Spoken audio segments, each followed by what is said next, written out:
로마서 4장 22절로 25절의 말씀을 봅니다. 그러므로 이것을 저에게 의로 여기셨느니라. 저에게 의로 여기셨다 기록된 것은 아브라함만 위한 것이 아니요 의로 여기심을 받을 우리도 위함이니 곧 예수 우리 주를 죽은 자 가운데서 살리신 이를 믿는 자니라. 예수는 우리 범죄함을 위하여 내어줌이 되고 또한 우리를 의롭다 하심을 위하여 살아나셨느니라. 여기 바울은 옛날 아브라함 이야기를 예를 들어서 설명을 하고 계십니다. 여기 의로 여기셨다고 기록된 것은 아브라함만 위한 것이 아니고 의로 여기심을 받을 우리도 위함이라고 말씀합니다. 곧 어떤 우리인가? 예수 그리스도를 죽은 자 가운데서 살리신 이를 믿는 사람이라고 말씀하고 있어요. 자, 여기서 바울이 갑자기 십자가의 죽음과 더불어 부활의 이야기를 꺼내고 있는 것입니다. 이 십자가의 죽으심과 부활은 무슨 관계가 있을까? 결론적으로 바울은 우리 죄를 위하여 주님이 죽음에 넘겨지셨고 우리의 의를 위하여 살아나셨다고 말씀하고 있어요. 이 말씀의 의미는 참으로 아주 분명합니다. 다시 말하면 주님께서 죄를 완전히 다 해결하셨다는 사실을 예수님의 죽으심이 증거하고 있고 동시에 예수님의 부활이 증거하고 있다는 것입니다. 곧 죄를 완전히 해결하셔서 죄가 완전히 없어졌기 때문에 그 죄의 결과인 열매인 죽음도 완전히 없어지셔서 주님께서 부활하셨다고 바울은 말하고 있습니다. 이 일을 하나님께서 실제로 하셨다. 하나님은 죄를 완전히 심판하셨다. 우리의 죄를 완전히 심판하시고 완전히 해결하셨다. 그래서 그 완전히 심판을 통해서 우리의 죄를 해결하신 결과로 주님은 부활하셨다는 것입니다. 다른 말로 말하면 예수님이 하나의 죄라도 해결 못했으면, 하나의 죄라도 해결 못했다면 주님은 사망의 밥이 되었을 것이라는 것입니다. 완전히 다 해결하셨다는 것입니다. 그래서 다시 히브리서 9장 12절 말씀을 반복합니다. 이 말씀은 놀라운 복음이에요. 영원한 속죄를 이루셨어요. 속죄란 말은 그렇게 정확한 번역은 아닙니다. 헬라어는 루트로시스라는 단어인데 그것은 해방입니다. 노예를 돈을 주고 사서 완전히 해방시킨, 영원히 해방시킨 것입니다. 다시는 노예가 아닙니다. 영원한 해방입니다. 그래서 영어로는 이 단어를 redemption이라고 번역하고 있습니다. 해방입니다. 돈을 주고 사서 해방하는 것입니다. 그래서 주님께서 부활하신 것은 죄를 완전히 심판했고 죽음도 동시에 없어졌다. 그래서 주님이 부활하셨다.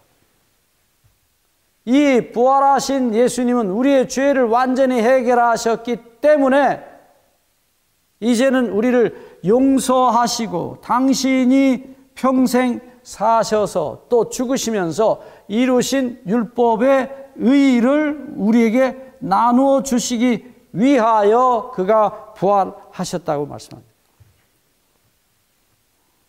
요한일서 2장 1절은 이 이야기를 좀 더 구체적으로 하고 있습니다.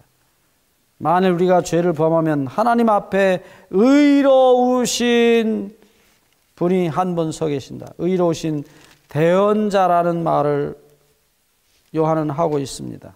여기 요한일서 2장 1절에 나타난 소위 대언자라는 말은 의로우신 예수 그리스도 대언자는 우리가 성서를 연구하면 이 이야기를 다시 할 수 있습니다.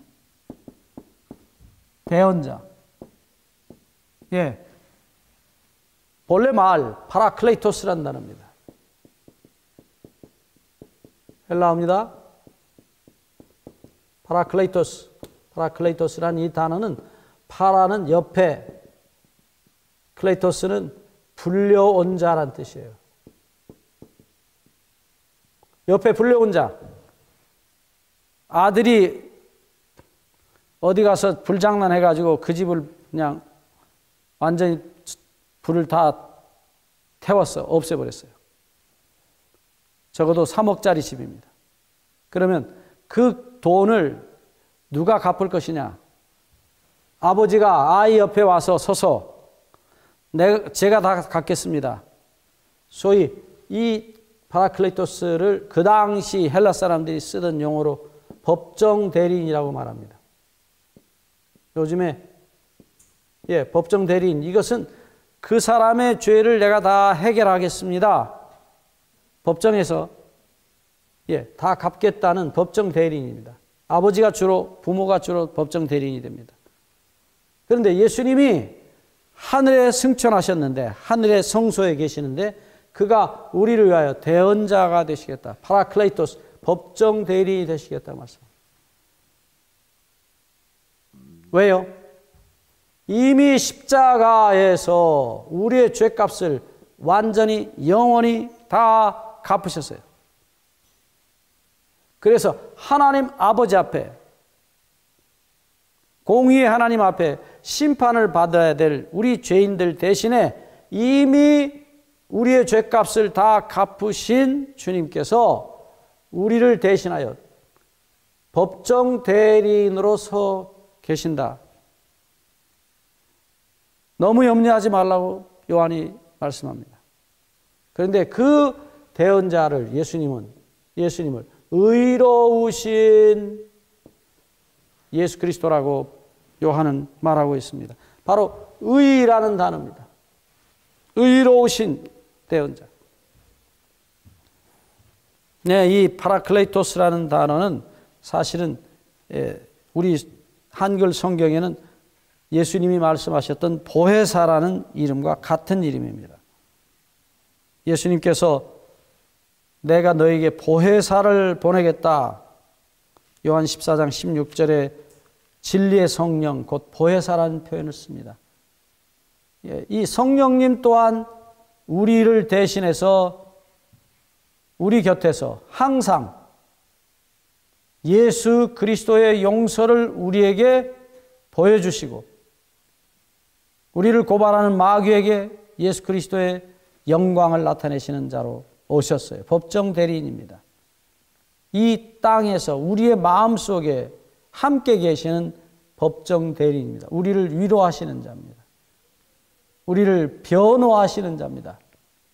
우리를 의롭다 하신 예수님을 대신해서 그가 우리를 의롭다고 변호하시는 분이십니다. 그래서 그의 이름이 법정 대리인입니다. 파라클레이토스, 보혜사. 좀 어려운 말입니다. 한자로 쓰면 뜻이 조금 더 낫지만 일반적으로 알아듣기 어려운 말입니다. 자, 어쨌든 여기서 다시 한번 의라는 단어가 나타납니다. 예수님이 파라클레이토스, 법정 대리인으로 우리를 대신하여 하나님 앞에 자신을 드러내시는 자입니다. 자신은 어떤 자신인가? 이 의롭다고 하는 말은 이사야 53장 10절에서 주님께서 우리를 대신하여 희생의 제물이 되실 것을 말씀하셨고, 11절에는 하나님께서 말씀하시기를 예수님을 나의 종이라고 표현했어요. 나의 종이 자기 지식으로 많은 사람을 의롭다 하리라고 말합니다. 나의 종, 바로 하나님의 뜻을 받들어 주인의 시키는 대로 십자가에 희생을 당하신, 우리의 죄값을 갚으신 그분이 자기 지식으로 많은 사람을 의롭다 하리라. 여기 지식이란 단어, 머리의 지식이 아닙니다. 히브리 말의 이 지식이라는 말은 하나 된다, 동침한다는 뜻입니다. 다시 말하면 하나님의 자기 희생의 마음, 자식들을 어떻게 하든지 죄로부터 구원하시고 의롭게 하시기를 원하셨던 그 아버지의 뜻과 하나 되신, 동침하신, 그래서 아버지의 뜻을 받들어서 자식들을 위해 십자가에 돌아가시던 하나님 아버지의 뜻과 하나가 되셨던, 동침하셨던 그 지식입니다. 히브리어로 야다라는, 안다는 동사의 명사입니다. 그래서 자기 지식으로 하나님을 아는 그 하나님과 하나 되는 그 지식입니다. 고린도 후서 4장 6절에 그것을 바울은 다시 말하기를 하나님의 영광을 아는 빛이 그리스도의 얼굴에 나타났다고.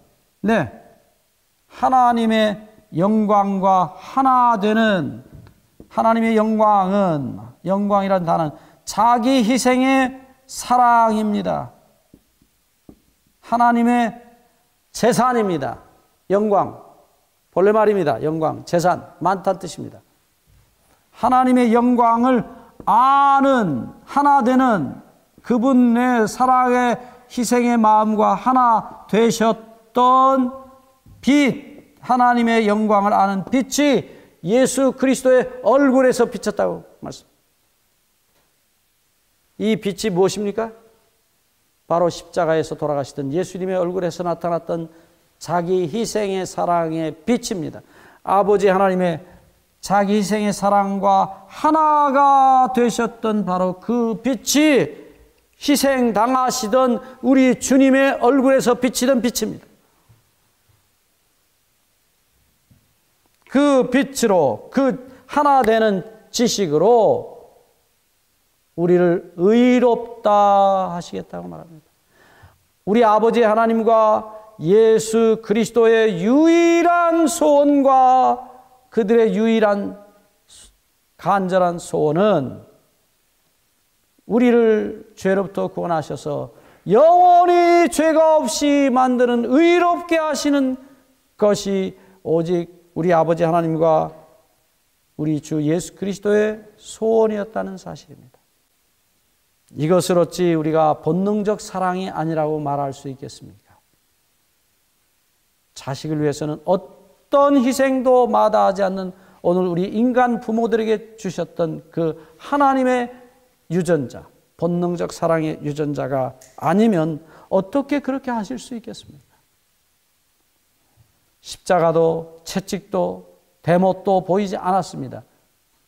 오직 우리 주님의 눈에는, 우리 아버지 하나님의 눈에는 우리밖에 보이지 않았고, 우리를 구원하시기 위해서 그분은 십자가로 가셨고 그 처참한 죽임을 당하십니다.